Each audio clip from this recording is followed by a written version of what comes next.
What's up? Welcome back to my YouTube channel. So my name is Kuya Sar Vlogs. So bago pa lang ako dito nagbo-vlog sa aking YouTube channel. So ngayon pala ako gagawa ng video. So kung bago ka pa lang sa aking YouTube channel, huwag kalimutang mag-subscribe at click po din ang button para updated kayo sa video na i-upload natin. At huwag mo rin kalimutang mag-like sa video na to guys kung nagustuhan mo guys. So meron pala akong tips na ituturo sa inyo kung paano pakunatin ang ating battery. Alam ko marami nakakaranas ng madaling malolobat yung mga cellphone nila kahit sa paglalaro, madaling malobat. So panoorin mo tong video hanggang dulo guys. So stay dyan. So let's start na tayo. So after that guys, punta tayo sa ating settings. Ayan. So pagkatapos dito naman tayo sa about device. So sa iba about phone. So tap natin tong about device or about phone. Then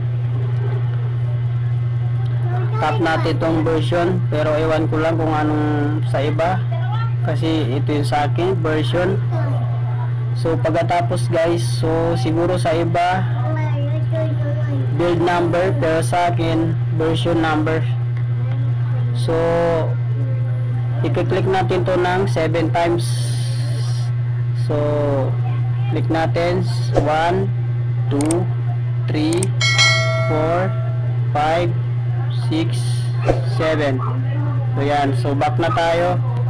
So back na tayo dun sa settings. So dito hanapin naman natin yung developer option. Ayan, so click na yung additional settings. So pagkatapos scroll down natin, so makikita natin yung developer option sa baba ng system service, and then developer option back to app and reset. So tap natin tong developer, tapos hanapin natin yung scroll down natin, scroll down, tapos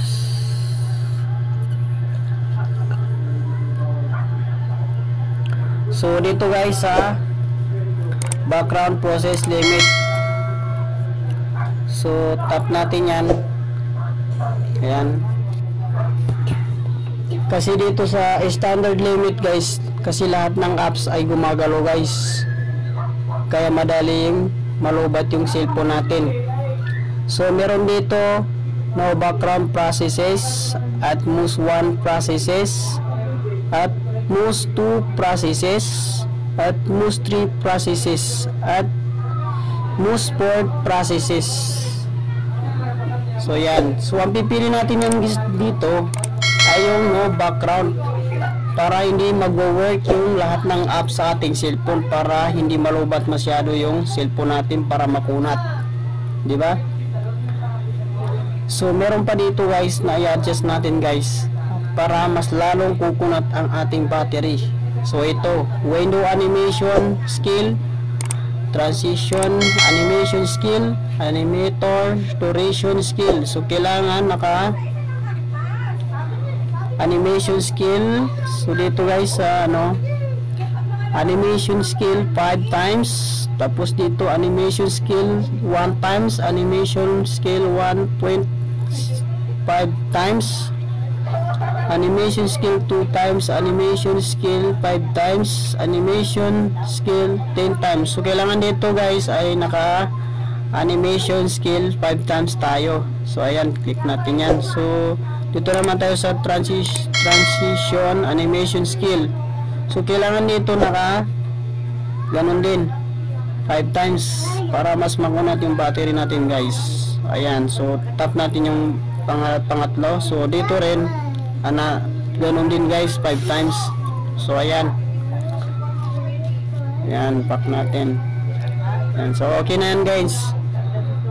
So kung nagustuhan mo itong video guys, huwag kalimutan i-share at para makatulong din sa iba at para mapanood din ng iba at matutunan din ng iba guys at makatulong sa kanila guys.